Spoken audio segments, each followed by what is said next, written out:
Hello, everybody, and welcome to a new game news roundup. Well, today we'll be discussing the latest VGChartz hardware estimates for the month of May 2026. Great sales for the Switch 2 ahead of the price increase, and PS5 sales have fallen like a rock following, well, its price increase in April.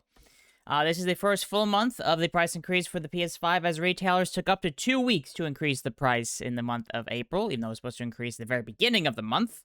So, for the month of May 2026, the Switch 2 sold 1.23 million units for the month. Helped quite a bit by sales in Japan, as that price increase for the Switch 2 happened towards the end of the month. Well, so people rushed out to buy one before the price increase, while the price increase for the rest of the world is not happening until September 1st. And for the month, the Switch 2 has surpassed 20 million units sold lifetime, new milestone hit. It has topped 20.76 million lifetime, according to our latest estimates, again, through the month of May. PS5 came in second place with just, sales following again, down to 389,000 units sold for the month, although its lifetime sales are now up to 92.34 million units sold. Again, these are units sold to consumers, not units shipped like Sony and Nintendo report when they report their sales numbers, unless they specifically state sell-in versus sell-through. Anyway, so yeah, the Nintendo Switch 1 came in third place with an estimated 165,000 units, and it has lifetime sales are up to 154.81 million units. And the Xbox Series X and S comes in last place, fourth place, 118,000 units, to bring its lifetime sales up to 34.79 million units estimated. So, comparing generation on generation, the Switch 2, compared to the same month for the Switch 1 in 2018, so comparing it to May 2018, sales are up by nearly 583,000 units, as the Switch 1 sold 653,000 units, so Switch 2 sold nearly double the Switch 1. And actually, speaking of which, the Switch 2 sold nearly double of the PS5, Switch 1, and Series X and S combined. Combine those three, double it. That's a little bit more than the Switch 2 sold for the month. And PS5, compared to the same month for the PS4, are down by over 385,000 units, and Xbox Series X and S sales are down compared to the same month for the Xbox One, equivalent month, by 127,000 units, as the PS4 sold 774,000 units, and the Xbox One 246,000 units. Again, this will be for the month of May 2019. And here's the big killer here is year-on-year sales. PS5 sales are down by 438,000 units, or 53%, down by more than half compared to the same month a year ago. Xbox Series X and S sales are actually down not that much, 24,000 units, or 17.2%.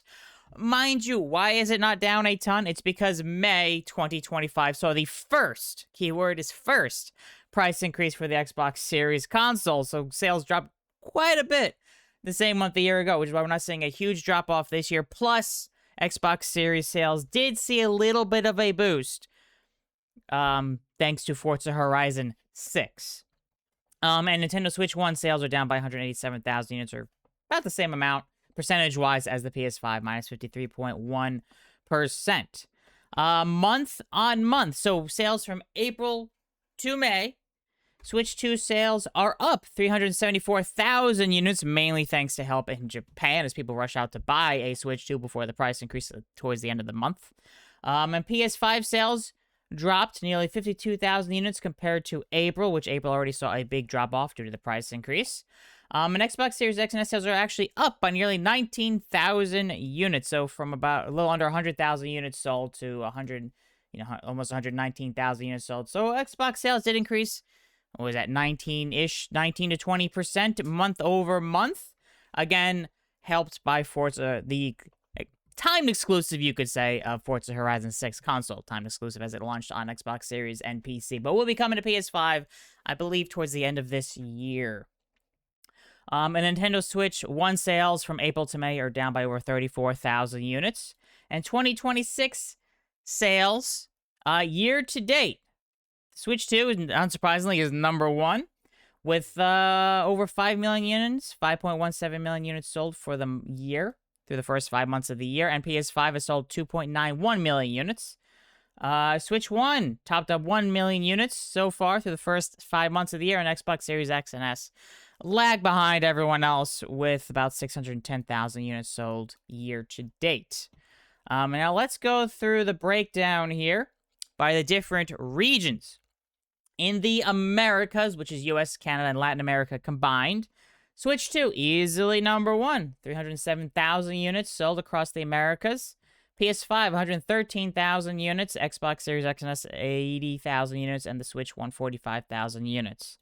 In Europe, things are a bit closer, but the Switch 2 is still in first place with 173,000 units sold. And the PS5 has 123,000 units sold. Then you got a big drop off to the Switch 1 and Xbox Series, which are pretty close sales-wise. We got about an estimated 32,000 units for the Switch 1 and 28,000 for the Xbox Series. And now in Asia, these huge sales you see for the Switch 2, it's crazy. 723,000 Switch 2 sold across Asia. Majority of that being in Japan.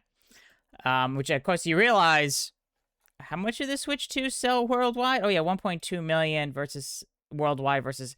So well over half of sales for the month for Switch 2 came through Asia, mainly Japan.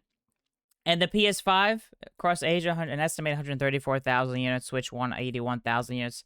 Xbox Series, just a little over 4,000 units across all of Asia. Xbox has never done that great in Japan or Asia. In general, generally Xbox does by far its best in the English-speaking world. US, Canada, UK, mainly. Roughly, from one generation to the next generation for Xbox, US sales, you could double US sales, and you get a good estimate to how much it is sold worldwide, roughly. Although actually at this point, our estimates have US being a high, more than 50% of worldwide sales for the Xbox. Anyways, Oceania, so Australia and New Zealand combined, we got the Switch 2, nearly 32,000 units sold. PS5, 17.8 thousand, 6,000 for the Switch 1, 5,300 for the Xbox Series X and S. And if you want to break down the sales by week, feel free, links below in the description and whatnot over there. And then I guess we might as well look here on the main front page of VGChartz. You can see our bar chart here. In order of, well, the top 3 from the last generation or whatever. I mean, generations, it's less of a thing now, at least for Nintendo being offset so much compared to PlayStation and Xbox.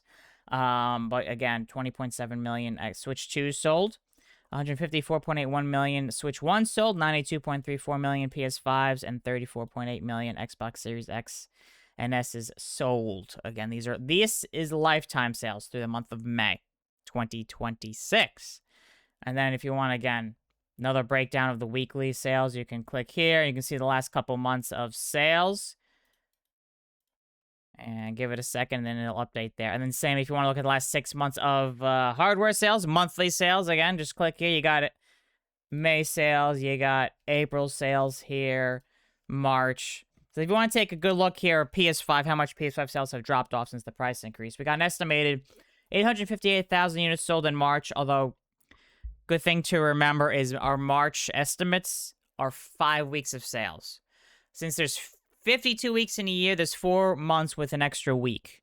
It's always going to be, for us, we always do March, June, September, and December. So you get a year-over-year comparison for have the same number of weeks. And then every bunch of years, we got a 5th week added in to January because it's like 52 weeks in a day or 2 weeks in a couple days, depending on if it's a leap year or not. But yeah, an extra week here for March, 858,000 PS5 sold, which then dropped to 441,000 units, obviously with one less week. And then May fell even further to under 400,000 units. And I guess if you want to look at Switch, obviously we had a huge boost in March thanks to Pokemon Pokopia, 1.6 million. And then down to 862,000, but then back up to 1.2 million in May. Again, mainly in Japan. People rushing out to buy a Switch. We can actually show right here. This breakdown here is Japan specifically. You see 30th of May, 33,000 units for the Switch 2. But then you go to the previous week, 252,000, 250,000 sold in Japan in 1 week. Japan in 1 week. Which is almost what it sold in US and Canada combined with 279,000 units. So, yeah, Japan, they really rushed out to buy a Switch 2 as quickly as they could. 222,000 the week before that.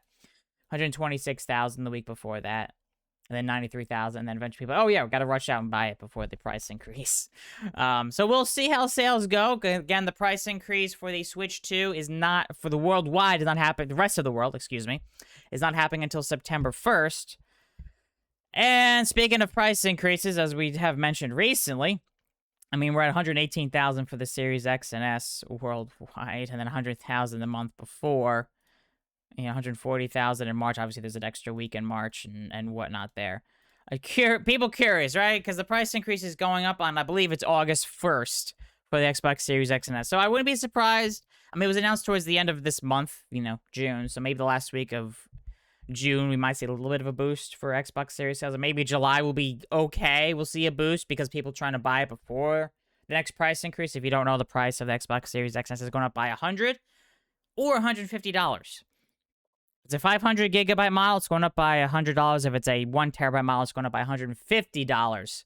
So the cheapest Xbox Series will be $500 for the 500 gigabyte Series S, and I believe it will be $600 for the 1 terabyte Series S. And I know the Series X is going to be, is it $750 for the digital edition and $800 for the disc drive? Mind you, those both come with 1 terabyte. I do wonder if Microsoft would say, yeah, maybe we should release a 512 gigabyte Series X for, I don't even know, $700. I mean, I don't know how much the cost of a 500 gigabyte SSD versus a 1 terabyte. Could they sell them for $50 less, $100? I mean, probably not, considering, if you don't know, the price of RAM and memory is still going up. It's increased roughly, according to Microsoft, about 2.5 times over the last year, and it's expected to double again over the next year. So I wouldn't be surprised if Xbox prices go up again after the next price increase. And I'm sure Nintendo will hold off as long as they can, but the Switch 2 price is likely to go up again. And the PS5 price, again, will also probably go up at some time in the future well, we might as well discuss this here. This article came out today. PlayStation, we do not intend to sell hardware at a significant loss. So this is from PlayStation President and CEO. So yeah, as a principle, we do not intend to sell hardware at significant losses. Yes, they do sell them at a loss, but they don't want to lose too much money because there's no way they'll turn that into profits. Or very unlikely. I mean, yes, of course, they sell them at a loss, but then people subscribe to PlayStation Plus for several years. They buy games, and they'll turn that into a profit. But they don't want to eat too much in their profits. So yeah, at the same time, we are carefully monitoring the market and continuing to evaluate our approach. We believe it is important for us to make every effort to ensure that customers fully understand the value we provide in relation to pricing. I wouldn't be surprised if the PS5 price goes up again. Maybe it'll match the Xbox Series X price or come close to it. Potentially. Mind you, Sony's been a bit better at procuring hardware. So the most recent PS5 price increase matched the previous Series X price increase last year. So you're talking about maybe a 6-month lag. So maybe Sony could hold off to early next year before they increase the price for the PS5. But potentially, maybe this holiday. Just in time for Grand Theft Auto 6, which I know people are hoping that GTA 6 will cause a huge boost in hardware sales. Mind you, yeah, will there be an increase in hardware sales when GTA 6 comes out? I'm sure. Is it going to be a huge increase? Probably not. I would not expect a huge boost, mainly due to how much more expensive hardware is now. And obviously, at this point, this generation is starting to wind down a bit on top of the price increase. So anyways, that's going to do it for today. As always, if you enjoy these videos, be sure to hit the like button. Be sure to subscribe. Thank you all so much for watching. I'll see you all next time with more gaming news, gaming sales, as I try to cover our monthly estimates. Well, at least, once a month. And yeah, and other gaming industry information that I think is worthy of a video. So anyways, thank you all so much for watching. I'll see you all around next time.